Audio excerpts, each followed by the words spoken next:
Hey guys, welcome back to the channel. Today we are diving into the world of Tamil cinema with Meiyazhagan.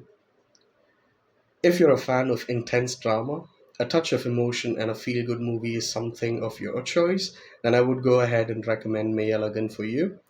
It's a wonderful movie, and you're at the right place. Let's get to it.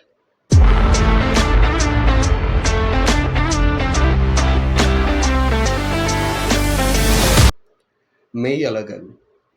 I don't know where to start. First, the director. He has done a wonderful job. I love the movie 96, and after 96 and after a long break, this is the second movie he's directed. So there was a lot of expectations getting to the movie. When I watched the trailer, I found a lot of things within the trailer that was very unique to his way of making. And I really love that fact about the trailer that there was no huge voices, there was no like thriller rushed montages or songs with multi glitter and color. Rather, it was a plain, simple conversation between two characters, and it was a very slow trailer. And this is why I really wanted to go ahead and watch this movie. Now, this is the first review we are doing in this channel, so if I'm making any kind of mistakes, I apologize for that. And yes, there's going to be a lot of spoilers in this review. So if you have not watched the movie, I would recommend you to go ahead and pause the video here. Then you can go ahead and watch the movie and come back to this video. Or if you don't mind spoilers before watching a movie, you can continue till the end. So, as I said, Prem Kumar has done a wonderful job in terms of cinematography and direction in this movie. The story is the ultimate winner of the entire cinema or this movie. Now, coming to the cast of this movie, we have Karthik, we have Arvind Swamy, we have Sridivya, we have Raj Kiran, and other few actors who've acted in various other roles. The standout for me was Arvind Swamy. In this entire movie, he's kind of an introvert who does not talk much, and most of his acting is done with his expression and his eyes.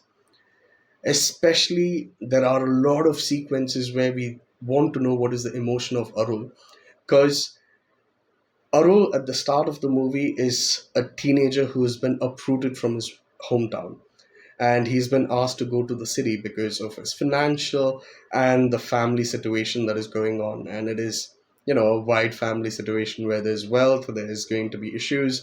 And yes, his father just wanted to leave the hometown and he just wanted to go elsewhere.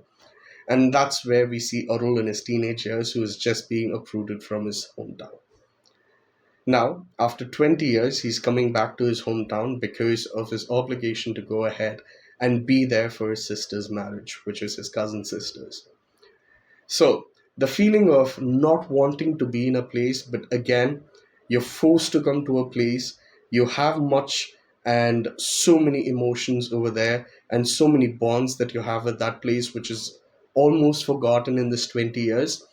So he does not want to face this family and again the relations and anybody else.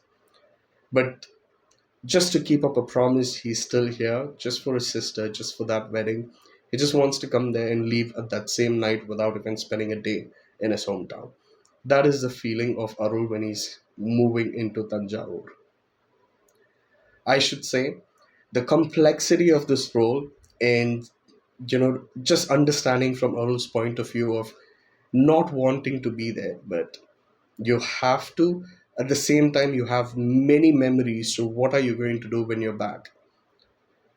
And the first thing he does is he gets down from the bus and he tries to go ahead and visit the place that he grew in.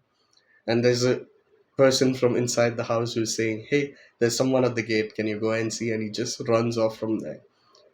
This emotional touch in that movie was something that got me hooked to the movie till the end of it. Now, coming to Karthi's role, he's played a very chirpy role in this movie. He talks, and talks. He talks a lot in this movie. And his character pretty much resembles me because I'm a very talkative person. But he's on a different level, especially in the scene where Arvind Swami's wife, is talking to Arvind Swami and he does not even know who Karthi is, but he's showering with, so much of love for Arvind Swami and Arul because of what Arul has done in, his childhood days and the help that he's done in his childhood days. Karthi is just going ahead and exploring his love for Arul. And this is a wonderful friendship that you get to see from Karthik's point of view. And as I said, when Arvind Swami is talking to his wife on the phone, he just plucks the phone from Arvind's hand, and he just goes ahead and talks, and he does not even leave room for his wife to even go ahead and ask him something. Rather, he completes the entire call with just him talking on one end of the call, saying that, hey, I'm going to go ahead and send your husband on his way to his home. Moving from there, and Arvind Swami wanting to go back to the city, I would just say that he doesn't make it to the city on that particular day itself, so he stays for a night, and that's where the entire story takes place. It is a beautiful conversation between one guy who doesn't know, who thinks the person who is taking him on this journey is a stranger who he really does not get why is he being so affectionate with him. Karthi, on the other hand, he's just fond of him from his childhood days, and he's a brother that he loved spending his summer holidays with, and he's feeling that, hey, my brother has come back home, and I'm going to, he's going to stay with me, and he's going to come to my home, and he's with all that emotion. So, on one hand, if you see, Karthik's role is almost like a small kid, and Arvind Swami's role is almost like a mature person who is not really, ex- expressing himself as much as Karthik. Though I love the movie, and also one other thing that we cannot go ahead and forget in this movie is the music from Govind Vasanta. Sorry, he's played a wonderful tune and a wonderful background music for this particular movie, especially Kamal Hassan's song and the way that it was directed. Yes, there was a little bit of tears for me when I was watching the movie when I heard Kamal's voice in that song and what was happening in that situation. It was just out of the world experience for me, just being in the theater and being able to experience it.